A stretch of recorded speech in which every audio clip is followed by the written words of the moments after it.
There is one type of jinn, they are called the walhan shayateen, jinns.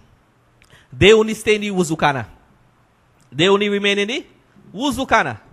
Wherever you make wuzu in your house, they only stay there.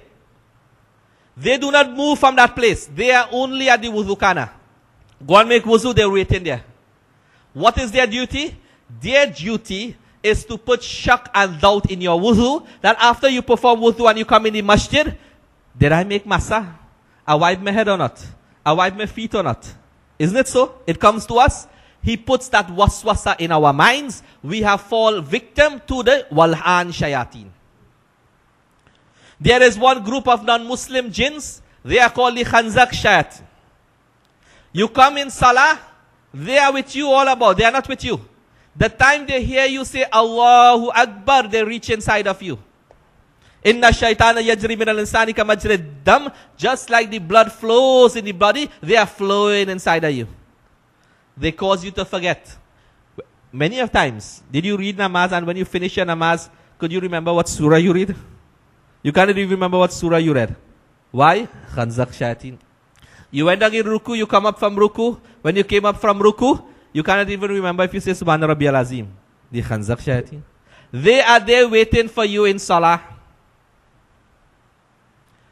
You have Wasim. Wasim is the head of a shaitan and a jinn that he hikes, like in the highway. He goes from village to village. You know, like a person stand up in the highway hiking a job, he hikes a job. When he hikes a job, he lands in a locality. So he comes to Monroe locality. Now what is his duty? He does not go to nobody. He visits every single house before he says where I am going to stay. He goes from every single house he goes to, and he looks and he keeps note of the houses where there are fitna and fasad. That lots of quarrel and lots of fighting and lots of, you know. He goes and he keeps a record of those houses. Then he collects his group, the Wasim Shayateen, and then he say, you go to Fala ibn Fala, this person's house. He have so-and-so problem and they facing so-and-so problem, go there. You go by this one house, you go by this one house. But still they cannot enter the house. But the time that male shaks, that male person, he goes in that house and he does not say Bismillah before he enters the house, then Wasim enters that house with him. If you say Bismillah, he has to stay outside. So there are so much of the shayateen that are there. How is it that we are going to protect ourselves from these shayateen? What method we are going to use? They are so much in numbers. Our ulamas were so great. These scholars long time. Even now we have existing. The Mufti Mahmud, rahmatullah alayh, the Grand Mufti, he got Khilafat. He got that name, Sheikhul Hadith. 40 years he did the khidmat, the service of his teacher. For 40 years. He was given such khilafat, and his power over the jinns was such, Mufti Mahmud, rahmatullah alayh, that he would stay in India, and a man has a problem in England, and he phoned Mufti Mahmud, and Mufti Sahib will just say, Nikhal jao, get out, and immediately that jinn will get out. Such was his power. In Pakistan, one of our teachers, a person who was blessed, he knew half of Bukhari, half of Tirmizi by heart. When he passed away, we witnessed it ourselves. We were at the grave of that person. When he passed away, from the mud, a fragrant smell was emanating. You could have smelled that fragrant scent around the grave of that sheikh from Lahore, a very great sheikh. That person was such that he would write just Bismillah on a piece of paper, and he would give it to a person, and that was it.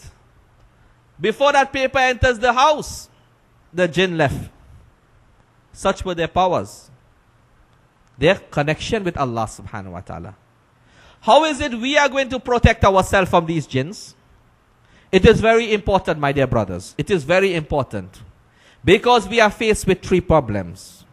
In Trinidad, we are faced with three problems. This country, it is filled, half of it is filled with what is known as Spanish jinns. From Venezuela, Brazil, those places. The jinns are Spanish, most of them. And you know, Spanish hot people, they love the human being. They come one after the next, just to trouble you. Now you have three problems that you are faced with. I am faced with, you are faced with, everyone is faced with. But we mix them up. One is called nazar. Nazar means, you know, we make joke of it sometimes. So, you know, you go to the wedding and this woman look at me and, you know, I get malju. Huh? It is called nazar. In hadith of Rasulullah is mentioned, not malju and these things. But the bad eye is such that it destroys a person. It can bring death to a person. The bad eye.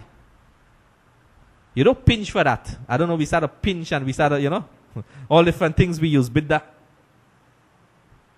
So nazar is something that we are faced with.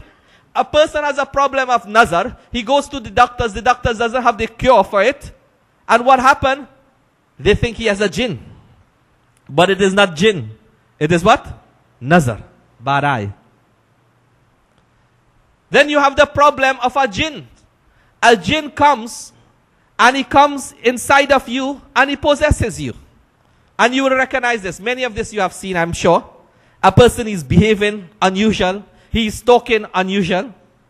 A person falls flat like that. A person goes to the toilet, he didn't urinate properly. Splash on the clothing, he fell. You remember? There was one student who was studying with us, you know, and we were in the second floor in Rai with reading namaz. The first floor, the second floor. And that person, I don't know, like, you know, sometimes you just get up from sleep in a fright like. You know, he just got up from sleep and he saw namaz and he rushed towards namaz. And he was napak, you know. And he got pulled out from the second floor straight to the first floor. Jinns, they attack. Napaki. A person is unclean. Uncleanliness. And the third is jadoo. That's something separate. That's pure black magic. That's not jinn. That's pure black magic. Somebody takes your hair. Somebody takes your nail.